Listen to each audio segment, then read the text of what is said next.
I don't get it. I don't get it. You want me to cook, clean, do laundry for free? Cook. Am I your chef? How we're expected to have a low body count but also be good in bed. Do you want us to come with like pre-installed settings? You need to have the tiniest waist, flat stomach, big bum. There will always be something about a woman's body that society will be like, nah, that's not right. The way guys hang on to that heartbreak from when they were 14 years old, and that's where they're like, I can't trust no hoes. Sorry, you were 14. Women are like, I want a girl that will ride for me, die for me no matter what. Okay, but you're cheating, you do drugs, you're a drug dealer. Hey guys, welcome back to my channel. It's your girl Cami.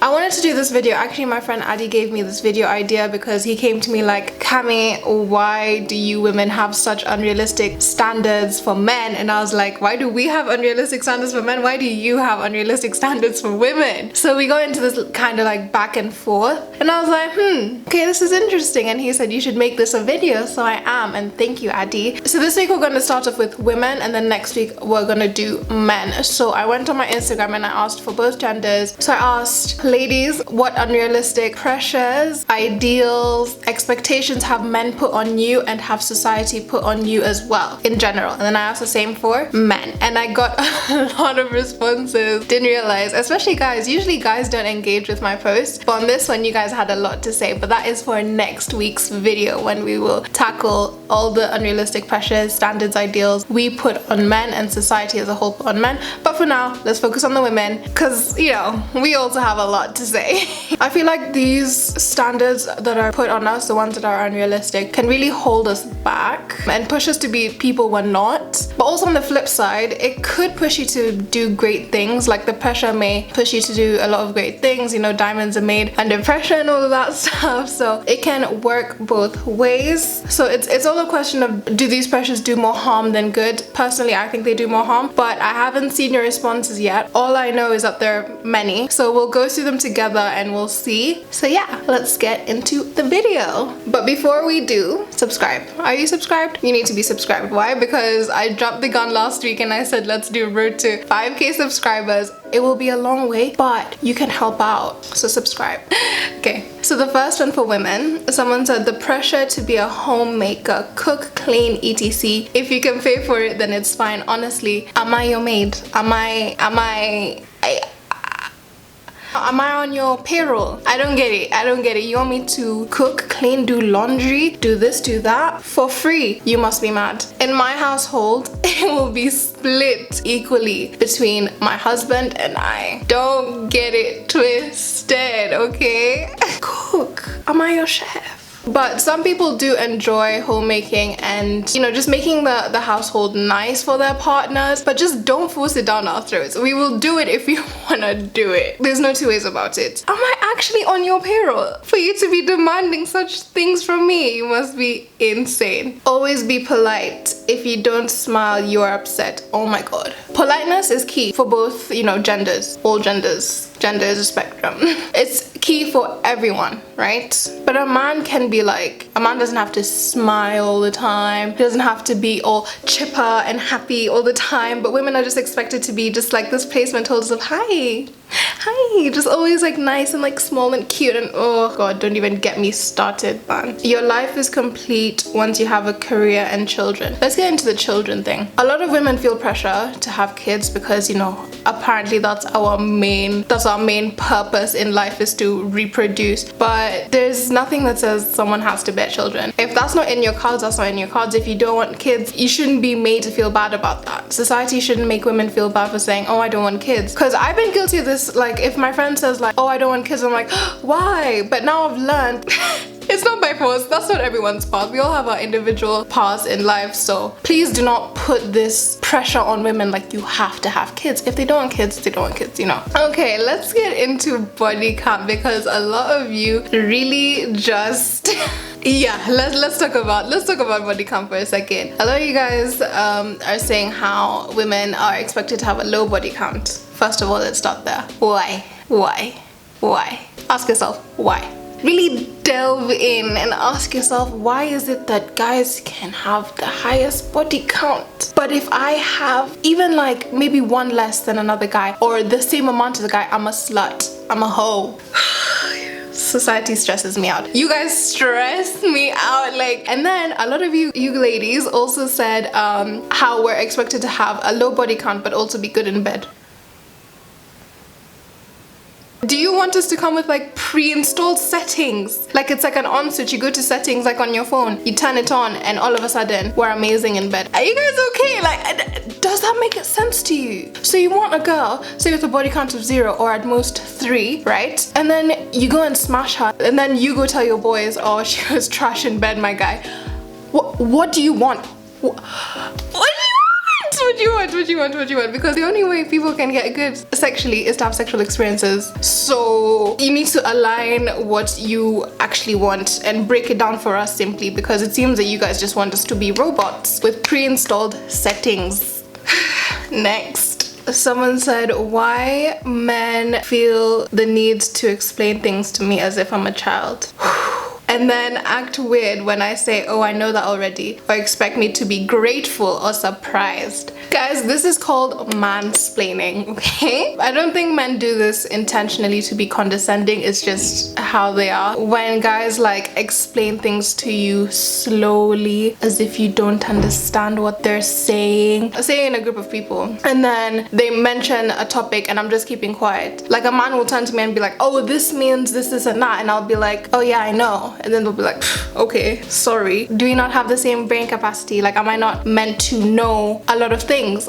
We're not there for you guys to teach us things, you know what I mean? I get you might be trying to be helpful, but it can come across as condescending. And this is only in a few cases. I'm not saying like don't explain things to your girlfriends or just friends who are girls and whatever. Just be mindful that you're not doing it in a condescending way, because it can be really offensive to us. But like, and I think this happens a lot in like the workplace where, you know, we're underestimated based on our gender, which is a bit fucked up. But okay, so a lot of the responses were also to do with body image, and I've been wanting to talk about this for a hot second. I've been wanting to talk about this for so long. So it's the pressure the media puts on us, or just men or society in general, where we as women have to have a certain body type. Now this has changed from even the early 2000s to now, where in the early 2000s, you know, everyone, the ideals was like skinny, straight hair, blah blah blah, but now it's like you need to have the tiniest waist, flat stomach, big bum, right? And a lot of you said this, big bum, and your thighs can't be too big, but they can't be too skinny. It's just a lot, and I'm telling you guys, these bodies are very rare and do not exist without some form of enhancement, some form of, I'm not saying it has to be plastic surgery per se, but something is done to the bodies. And I love it when women are, you know, confident enough to speak out on the surgery they have done, because I don't believe having plastic surgery automatically means you're insecure. No, like you do you, sis, like that is your choice. Like I said in a previous video, I would get surgery, maybe, I don't know, haven't really thought it through. It's the fact that, okay, society puts pressure on us to look a certain way. So if someone goes under the knife to now look like what you've told us we should look like, suddenly we're insecure, suddenly we don't know our worth. It's like we're damned if we do, damned if we don't. There will always be something about a woman's body that society will be like, nah, that's not right. And that is so damaging, so damaging. It makes me really, really sad, because I'm sure as girls, we have all fallen into the trap of just hating how we look at one point in our lives or the other. And it's not fair, because this is literally just how we are. If you have a big bum, it's likely you also have a tummy. It's likely you also have big thighs. Like, these are just things, you know? And yeah, you can go gym to tone and define and everything, but there will always be one thing society will say, no. Because if you go gym, they'll be like, oh, you're too muscular. I like my women a bit more slender. But you still have to have a big bum and like big thighs and stressed. I think this whole video, I'm just stressed. Please stop policing our bodies. People were also saying the whole idea of the strong woman, especially black women, the strong black woman who can handle everything, who is meant to undertake everything. Imagine, guys, we're human beings too. Women are strong, we are, but allow us to be weak as well. It's like we're trained from birth to just be able to take every single thing life throws at us and not complain and do it with a smile. That's not realistic. That's not realistic. As an example, someone used how their sister has just given birth and a lot of the responsibilities have fallen on her and she's really struggling, but she doesn't feel like she can ask for help because, you know, as women, it's our role to be mothers and to take on that parenting role, the caring role. It's too much. It's too much for one person to take on. It's really harmful to us because now we feel like, okay, we're not supposed to complain about certain things in life. Linking to that, this whole ride or die mentality, like the way men are like, I want a girl that will ride for me, die for me no matter what. Okay, but you're cheating, you do drugs, you're a drug dealer. I'm supposed to ride and die for you through all of that stuff. Why? But the minute a woman does something, nah, these they're trash anyway. The way guys hang on to that heartbreak from when they were 14 years old, and that's where they're like, I can't trust no hoes. Sorry, you were 14. But we're supposed to stand through everything that you do, through all of your shit. Please, please, please, please, please, please be serious. Let's be serious here, guys. No, you guys will actually kill me. You actually kill me. Why are there such double standards? Guys, can I just like divert for a second? I think the reason why men have an issue with us suddenly speaking out against all of these things is because, oh my god, this has been out this whole time. Oh my god, that's so ghetto. Sorry, guys. As I was saying, I think the reason why men have a problem with us all of a sudden speaking out against all of this stuff is because we have sat quietly for generations and they're not comfortable with being challenged. So now when we're challenging things like, okay, but why do we have to do that? Like literally just a simple question, why? Why do women have to do this? They're like, oh, you see, women, they're so this. So we get bashed for asking simple questions, like, or just saying, oh, I don't want to do that, or I don't have to do that. Why? And I would hope that you men would also question the unfair things that have been put on you. Ask why, and we can support each other. And we're like, you know what? Why do women always have to be the homemakers? That doesn't make any sense. Why do men always have to be the financial providers and put all that pressure on them? That doesn't make any sense. Let's share the load. But because we're questioning that, all of a sudden we hate men. For simply questioning these things, we hate men. Anyway, let's get back to the video. To have very specific looking, feeling, smelling coochies when really we are all different. By the way, guys, I don't know why you think women's has to smell like roses. If it smells like roses, sis is gonna get an infection the next day. If it's proper foul smelling, then obviously there's something wrong, but feminine hygiene doesn't mean down there has to smell a certain way. And this is how girls get pressured into like trying to make it smell better, and then we just get infections. Like, you're not even supposed to put soap down there, anything scented, anything floral, perfume. Lord help me, like, please just stay away. Stay away, stay away. Feminine hygiene is important. Someone said another pressure is the expectations to deal with men's emotional baggage. So I am not your therapist or your mother. Please exit stage left. Period. Period, period, period. Do you know what? This is kind of like a double-edged sword because I feel bad that, you know, men don't feel comfortable enough to open up around other men because society has made it that way. But that doesn't now mean I am your caretaker, I am your mother, I am your therapist all in one. Like, I'm going through my own things. In a relationship, obviously, if you're in a partnership, you and your partner will talk about things, will unload things on each other in a healthy way, and I think that's fine. Like, be there for each other, listen to them, hear them out. That's normal, but don't come in with the expectation that I'm gonna fix your shit. It is your responsibility to fix your shit. Do you follow? Okay. And that goes for also like cooking and cleaning, the whole I'm not your mother thing. Imagine telling your husband, please pick up after yourself, please tidy this, please tidy. Am I your mom? Oh my gosh. This is very important. Someone said, we are expected to lower our standards and accept whatever comes your way. For example, overweight women should automatically give anyone that likes them the time of day and they aren't allowed to be picky. So if you don't look a certain way that society wants you to look, now you should be grateful for anything that comes your way. That's nonsense. That's absolute nonsense. This also links to that it's okay for men to be the ones who decide what they can and cannot do in their relationship, including cheat, but the women must follow all of his rules. Those two go hand in hand, and also go hand in hand with the whole ride or die mentality. I am not gonna put up with everything you throw my way. Now the expectation is that women have to be completely hairless and are gross or not feminine if they don't shave. Why is it that men can just grow hair like however long they want, and if we do it, we're told to be gross? Okay, personally, I think it's a personal choice. If you decide to shave, great. If you decide to not shave, great. Like, that is on you. Personally, I prefer to be hairless, but maybe that's just because society has just really drilled that into my mind. But I think it's a woman's choice. Like, you are not less feminine if you have armpit hair. We all grow hair in the same places. Do you know that's actually wild? We all grow hair in the same places, because even some women get little mustaches that they have to thingy, and what makes me feel horrible about that? Sorry, but that's how hair grows out of my body. Sorry. Should I do my dissertation on how all of these standards came to be? Because I'm like, how did all of this come out? Who made the rules? Men. Men made the rules. This one is very important. The fetishization of lighter skinned women to the extent where women bleach their skin to look prettier. Colorism is real, guys, and if you don't know what colorism is, I'm shocked. Where have you been? It's basically racism within a race is how I like to think about it, where obviously lighter skin is viewed as more desirable because it's closer to white skin.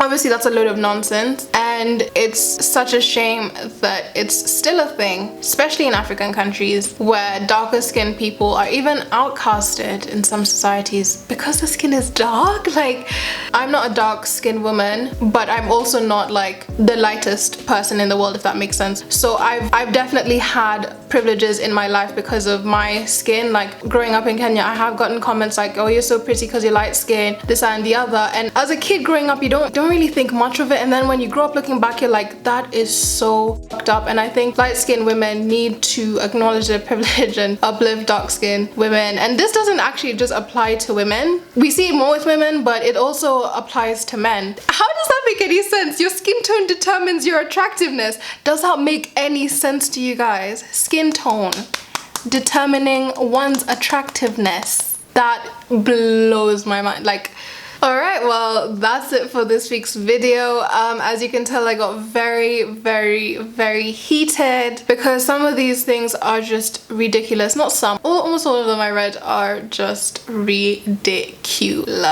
And it's unfortunate we live in a world where these are so apparent and play big roles in people's lives. But I'm also happy about the progress we've made. And if I see any man in the comments saying, oh but no, you don't have a right to speak on women's experiences that you don't understand fully. Ask questions in a constructive way. Like, if there's anything I've said in this video or from the responses that you don't like, ask questions in a respectful way and we'll have a conversation. If you disagree with things, we'll have a conversation. I'm all about being open-minded and having open discussions. So please be constructive in your criticisms or in your questions, because if you just come here bashing because your manhood feels threatened, I don't know what to tell you. You're insecure. So why I'm gonna get into trouble. I'm actually gonna get into so much trouble for this. By the way, guys, you're gonna have your say next week. I got a lot of responses from you guys. So men, your week is next week. Don't worry, you'll have your chance to have your say, and I will try my best to not be biased because, like I said, I'm all for open discussions and hearing each other out from both sides. So relax, guys, relax. Your week is next week. And until then, guys, be sure to like, share, and subscribe, especially if you like this video. Let me know what you thought of everything in the comments down below. As usual, I love chatting to you guys in the comments. Follow me on all my socials, they'll be linked below, and I will see you guys next week for another intense video. Bye.